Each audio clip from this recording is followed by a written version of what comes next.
Hey everyone, we're playing with our green-white Enchantress deck. We would like to play first, and I think this hand's a keeper. If our opponent's an aggressive deck, this is going to be the kind of game it's going to be very hard for him to win just because we have two Ghostly Prisons early.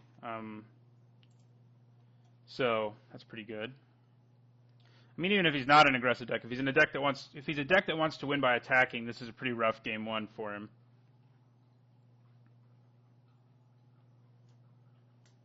Pretty rough indeed.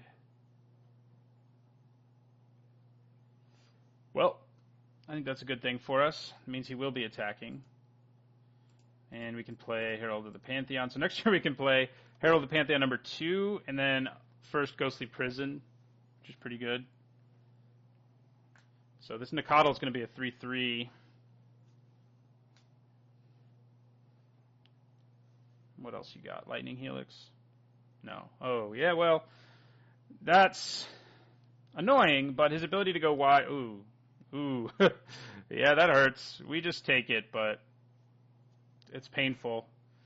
Not going to lie to you. But we're about to play Ghostly Prison, which will definitely make this card way worse.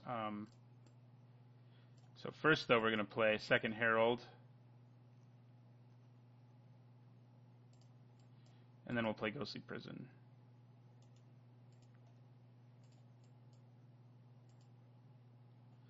Alright, so we go back up to 13, and he can only attack with one creature a turn. Next turn. And Burning Tree Emissary's mana can't be used to pay it because you don't actually pay it until you attack. So, end our turn there.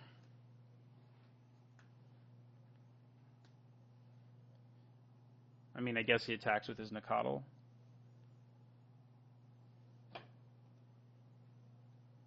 Just with that, huh?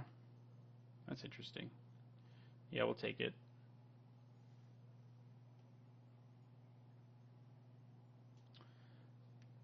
Okay. Well, I think we play our Enchantress first.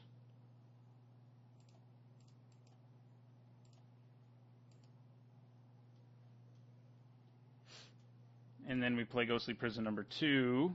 So we gain 2 life, draw a card. Opponent has to pay 4 for everything he wants to attack. Okay, well, that's, like I said, it's a pretty unwinnable game one for an aggro deck. So Suppression Field is okay. It turns off his fetches. But we want Journey to Nowhere, I think, in this matchup to slow him down a little bit early. And I think we want at least one Story Circle. Just to have another way of not taking very much damage. I mean, we can probably cut one Oblivion Ring and put in a second one. I think that's probably good.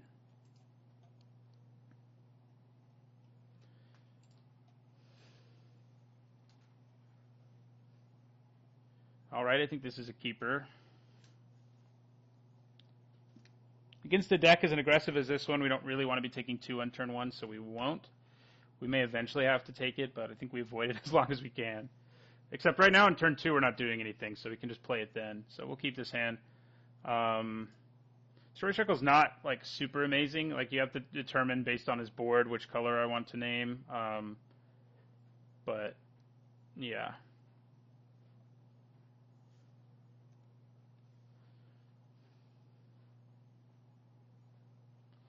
Two, 3 Curd Ape on turn 1.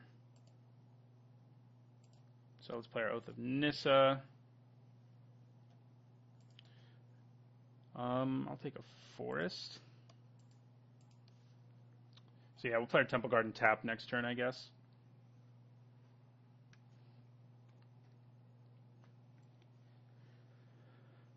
Okay, Temple Garden tapped.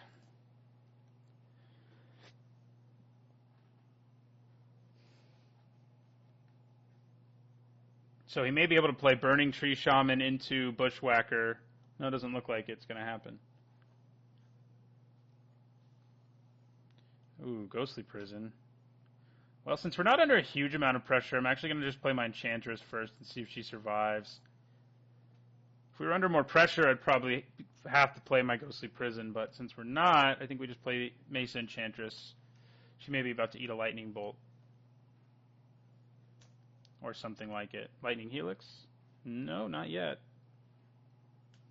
I think our opponent I don't know what he could have in his hand, actually, because he has several cards in his hand and he has a bunch of mana, but he hasn't been playing anything. Is it a handful of enchantment hate? That's possible. Yeah, that's probably what it is. So I think we should play around that. I'm actually going to play Story Circle first and name red. So we don't really want our Ghostly Prisoner sigils to die. I think drawing cards is good. So we'll name red. Most of his creatures are red, after all. But we're actually not going to leave mana up this turn. We're also going to play Utopia Sprawl. Draw another card.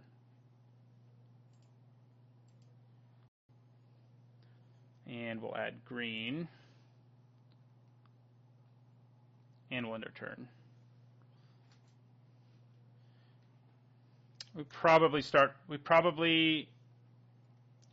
God, his hand must all be enchantment hate. I can't figure out what else it could be. Oh, it could be a bunch of Atarka's commands.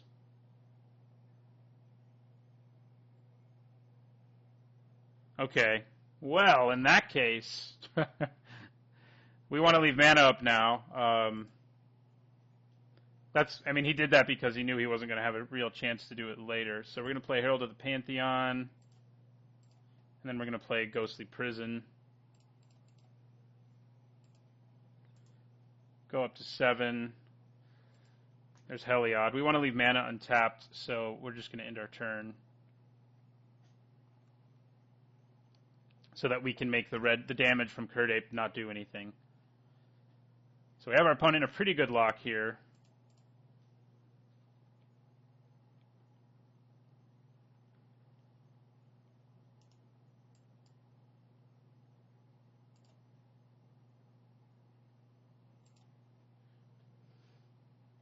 Alright, so Story Circle.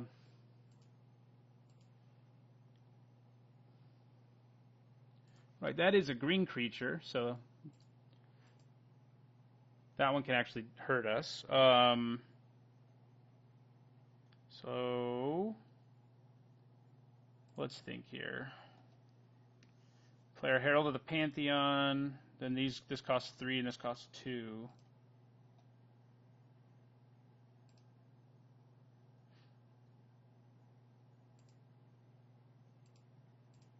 This turn, I don't think we're going to leave mana up. But we're going to have a 4/4 Angel, so we're also going to gain several life. So yeah. And actually, I think Heliod will be a creature. Yeah, he will be. Alright, well, we got there. Our deck, that's what it does. It locks down aggro decks like that, and we definitely did. So take that, Zoo. All right. Well, thanks for watching, and don't forget to like, comment, and subscribe.